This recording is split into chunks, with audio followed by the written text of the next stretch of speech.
Anessa POV. Kasalukuyan ako nagdidilig ng mga bulaklak sa maliit naming hardin. Day off ko ngayon. Kasama ko sa Riven. Masayang naglalaro sa halaman ng kalamansi. Inakala niyang orange kaya panayang dasal na sana mamunga na. Umukit ang kasiyahan sa aking muka. Ma'am, may posibilidad ba na mamunga ng orange ang kalamansi? Dinidiligan ko naman to ng orange juice eh. Inosente niyang tanong. Lumapad ang tawa ko. Umiling-iling ako. Binaba kong sprinkler. Tumanghod ako sa tabi niya. Abot tengang ngiti ko at hinagod ang ulo niya. Magiging kulay orange siya, pero hindi lalaki gaya ng orange. Sabi ko na nalilito kung sa mga salitang binanggit ko. Maang niya akong sinulipan, saka binalik ang atensyon sa halaman. Hinimas-himas niya isa-isa ang mga dahon. 2 linggo ang nakakaraan matapos kong matuklasan na half-brother ko si Jairon at makilala si Mateo. Animoy panaginip, pero ang totoo ay bangungot. Isang kahindik-hindik na revelasyon na hindi ko kayang tanggapin sapagkat ama ni Riven si Jairon. Tinago namin ito sa ibang tao, sa ina niya, sa ama ko at kay Riven. Nanatili ako sa trabaho. Mini-maintain ang pagiging professional. Tinitiyak na wag mag-cruise ang landas namin ni Jairon. Pareho kaming nanlulumo. Napagpasyahan ko na patayin ang anumang nararamdaman ko sa kanya. Inilibing ko sa hukay ang nakaraan namin. Isang malaking iskandalo ito sa pamilya ng Parker kapag matuklasan ng iba. Dinig ko na ipapakilala ako ni Papa sa public sa susunod na charity gala ng kumpanya. Kinakabahala ko rin si Aurelia. Tila may hinanakit siya sa akin at natatakot siyang agawin ko kay Jairon ang kumpanya. Minsan ang tinangkang banggitin yun ni Papa na kaagad kong tinanggihan. Wala sa isip ko ang kumpanya na nalitay sa dugo ko ang Parker pero hindi ako ang lehitimong anak. Nasa ganun akong pag-iisip nang may pumasok na isang tao sa gate. Nakita ko ang mataas na anina niya sa gilid ng mata ko. Malaki ang postura at may hawak na malaking supot. Magkasabay naming hinarap ni Riven ang lalaki. Tumunghay sa amin ang namumulang pisngi na may malapad ng ngiti ni Riley.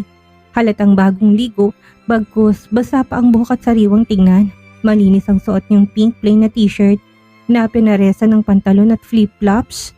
Nakakagaan ng loob pagbasta ng kaibigan ko. Tinuwid ko ang tindig. Pinahid-pahid ang kamay sa gilid ng apron ko. Nakasuot ako ng apron kasi nagluluto ako kanina. Napadalaw ka. Ano na naman yan? Usisa ko kaagad sa dala niya na malaking supot. Kaunting regalo para kay Riven. Tila nagdadalawang isip niyang sagot. Nakangisi siyang sinalubog ng tingin ng anak ko. 2 linggo nang nakakaraan matapos maaksidente si Riven. Hindi ko pa pinapapasok sa school hanggat hindi pa naka-fully recovered. Paminsan-minsan nahihilo siya ang hindi kaya manghina. Natutuwa ako kay Riley sa pagiging thoughtful. Nagtaka ako kay Jairon dahil ilang araw nang hindi tumatawag o nagte-text. Gabi-gabi itong kausap ni Riven noon. Pansin kong medyo nalungkot ang anak ko. For me, Uncle, natat na untag ni Riven. Huli ko nang napansin na nasa harap na namin siya. Yumukod si Riley upang ipakita ang laman. Hindi ba? Gusto mo si Bumblebee? Binilhan kita ng isa. Pwede mo siyang i-transform na sasakyan o robot. Ayos ba? Lumundag sa tuwang anak ko.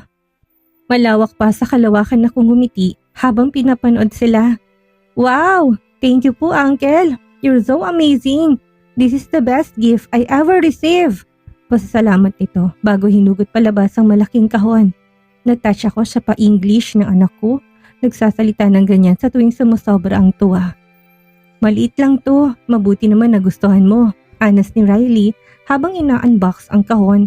Nag-squat mismo para pantayan si Riven. Sumulpot si Mama sa pintuan. Namilog ang mga mata sa nasaksihan. Napamew ang kanang kamay at may hawak na tas ang kaliwang kamay. Sinisip-sip ang paborito niyang lemon tea. Nakasuot siya ng duster at magulong buhok. Grandma? Grandma? Look! Niregaluhan ako ng Bumblebee ni Uncle Riley. She's amazing, Grandma! Tawag ni Riven. Ina-assemble nilang laruan ngayon. Labas ngipin, nangumiti si Mama, saka sinimsim ang tsaa. Malamang kinakabag na naman. Tensyonado pa rin siya sa nangyayari.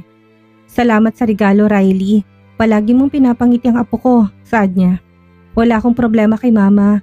Sa katunayan, gusto niyong pagkakaibigan namin ni Riley. Kung hindi ko raw nakilala si Jairon, marahil erereto niya sa akin. Galing rin sa well-to-do na angkan si Riley. Hindi nga kasi yaman ng Parker pero sapat na para matustusan lahat ng luho. Natawa ko sa idea ni mama. Sometimes I considered it. Why not? I could be his wife if I forget everything about my past. Kaso, nasa sistema ko na ayaw ko siyang saktan. Hindi muna ako mag-over the bakod. Bawal sayangin ang pagkakaibigan namin. Actually, bala ko yayain silang manood ng sine, sabi ni Riley na kinabalik ng uliret ko. Nagpalitan kami ng tingin ni mama. Parang nabuhayan siya ng kung ano. Why not? At least makapag-relax din itong dalawa. Kahit kailan napaka-thoughtful mo talaga, Riley, ani mama. Nilapat ko ang labi. Ako nga dapat magyaya nun pambabara ko. Tinuwid ni Riley ang tindig, pinagpag ang pantalon habang nakatingin sa akin. Talaga, nagkataon na pareho tayo ng idea. Manunood tayo ng sine? Sabad ni Raven.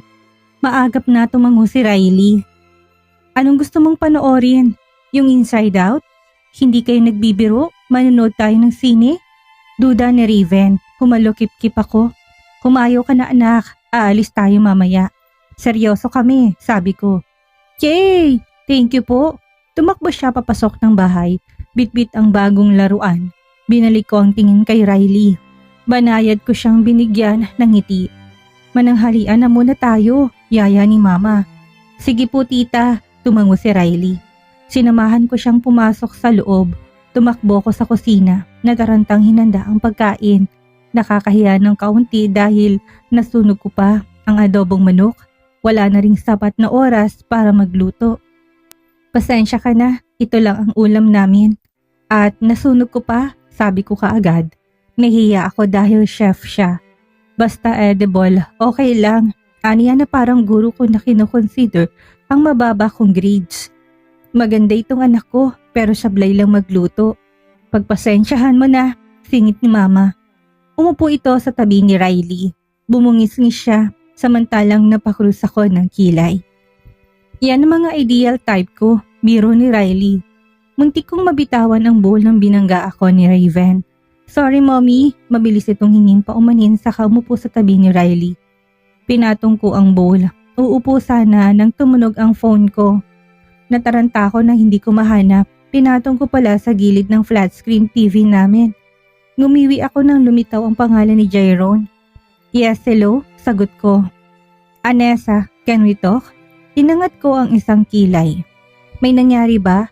Gusto ko lang masilayan ang magandang mukha mo, sabi niya sa mababang boses na may bahid ng paglalandi. Kung hindi naman importante, hindi pwede kasi may pupuntahan kami, tanggi ko. Natahimik siyang ilang saglit, tumikim bago nagsalita muli. Saan ba kayo pupunta? Manunood ng sine. Kaya next time na lang, walang prenong saad ko. But I badly want to see your face. Utang na loob, next time. Fine. Tipid ni Jairon na sagot sa galit na tono.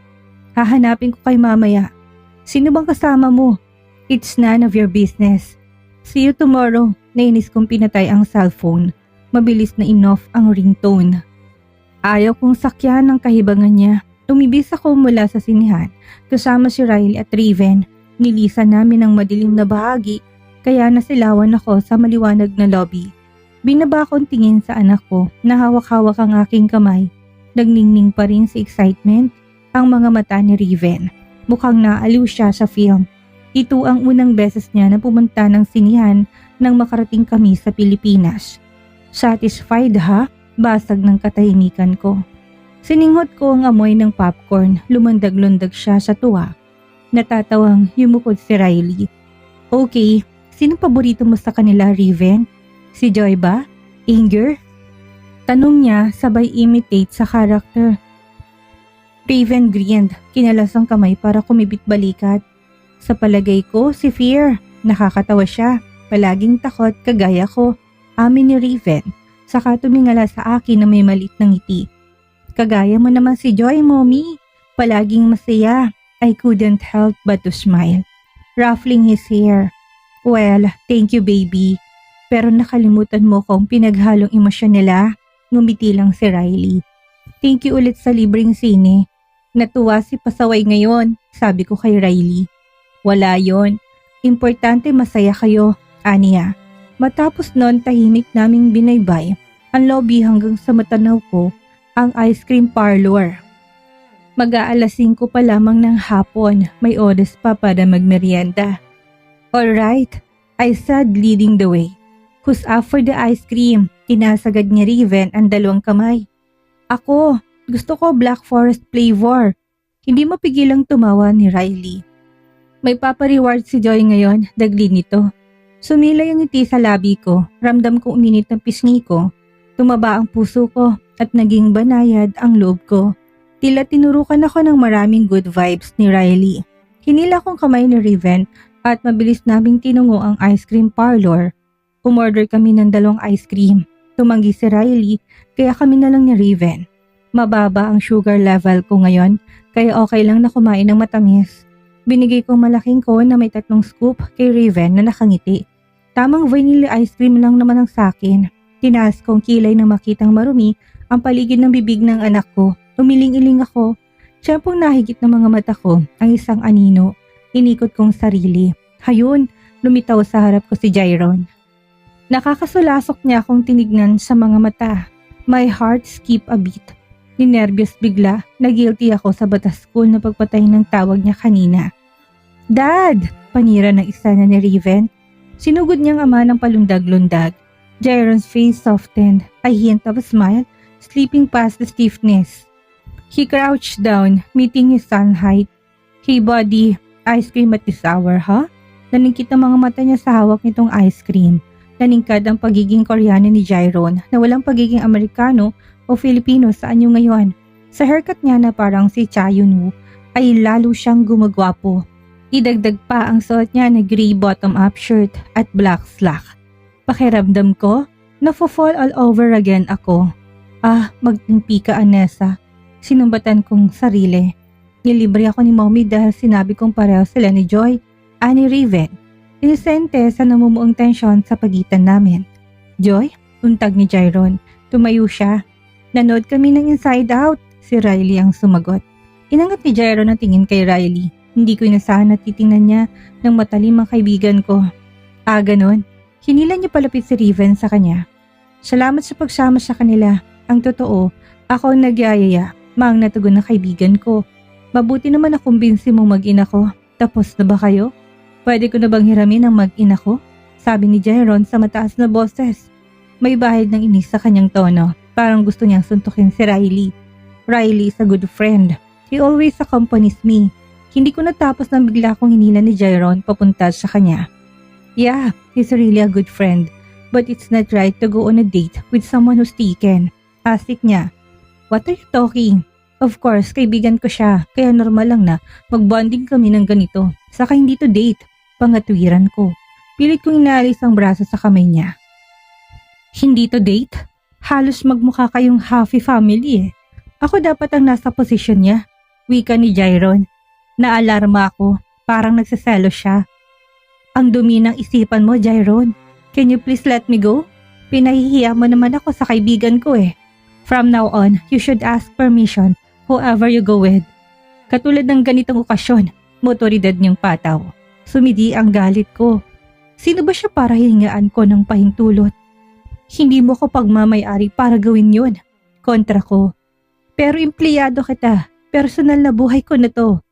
Pero bahagi ako ng buhay mo. Hindi ibig sabihin na kokontrolin mo ako sa lahat ng pagkakataon. Binibigyan kita ng permiso para makasama ang anak mo.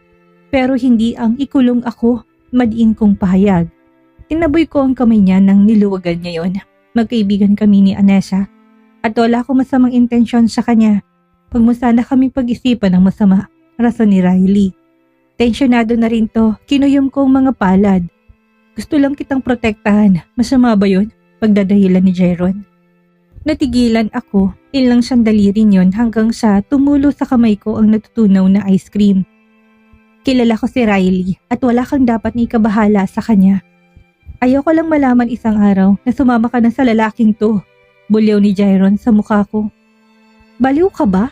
Bakit naman ako sasama sa kanya? Utang na loob na sa public tayo. Nakatingin ng lahat sa atin. Ayoko lumika ng iskandalo dito. Nagsusumamo kong usal. Bumuntong hininga si Jairon. Ginala sandali ang tingin nang mapatunayan na tama ako. Kinabig niya ulit ang kamay ko. Kailangan niyang sumama sa akin. Ano? Wala nang satsat. Hindi pwede. Bago pa ako makarami ng violent reaction, ay kinaladkad niya ako palabas. Nangatal ako sa matinding inis. Kinuha ni Jairo ng ice cream sa kamay ko at binigay kay James. Hawak kamay naman ng James si Riven. Walang kamuwang-muwang anak ko na kilaladkad na pala kami patungo kung saan. Nakakabaliw ang lalaking ito. Jairon POV. Matapos ang eksenang ginawa ni Malena, hindi na ako nagpakita sa kanya. Nabalitaan kong pinadala siya sa Amerika ng mga magulang niya. 2 linggo ako na natahimik. Subalit hindi ko nagustuhan ng mga araw na yon. Naging malamig kami sa isa't isa ni Anessa. Mahirap tanggapin na magkapatid kami. Para sa akin siyang babaeng papakasalan ko. Tumiimbagang ako na pinatay ni Anessa ang tawag. Matapos nun tinungo ko ng mall kahit hindi sigurado kung aling mall ang pinasukan nila. Nagbabaka sakali. At bingo, natagpuan ko siya sa ice cream parlor malapit sa exit. Kasama niya si Riven at hindi nawawalang mukhang asong ulo na si Riley. Ang kaibigan niya nakilala sa Belgium noon. Wala akong tiwala sa Herodes na to. Natansya ko na may ulterior motive siya sa babae ko. Bagamat alam niya na half-sister ko si Anessa, hindi ko hayaan na makuha niya to. Nakipagsagutan ako sa matigas na Anessa pero nakuha ko rin siya sa huli. Kinaladkad ko siya sa sakyan at dinala ko sa mansyon. Walang mga magulang ko ngayong linggo. Nasa Palawan si Mommy, magpapalamig daw ng ulo at nasa business trip sa Dubai ang tatay ko. Masasolo ko mag-ina ko. Sinigurado ko rin na walang ibang tao sa mansyon. Pinag-day off ko ng 10 katulong pati ng driver. Ano bang klaseng kalokohan to? Bulyaw ni Anessa. Kinalabit ako ni Riven. Daddy, bahay niyo to? Tumango ako imbis na magsalita. Binaliwala ko si Anessa. Binuhat ko si Riven. Maglalaro tayo, deklara ko. Sagutin mo ko, Jairon, habol ni Anessa. Gusto ko lang kayong makakasama ngayon. Salungat ko sa katino ng sarili sa anak ko. San, anong gusto mong kainin para sa dinner? Ipagluluto kita.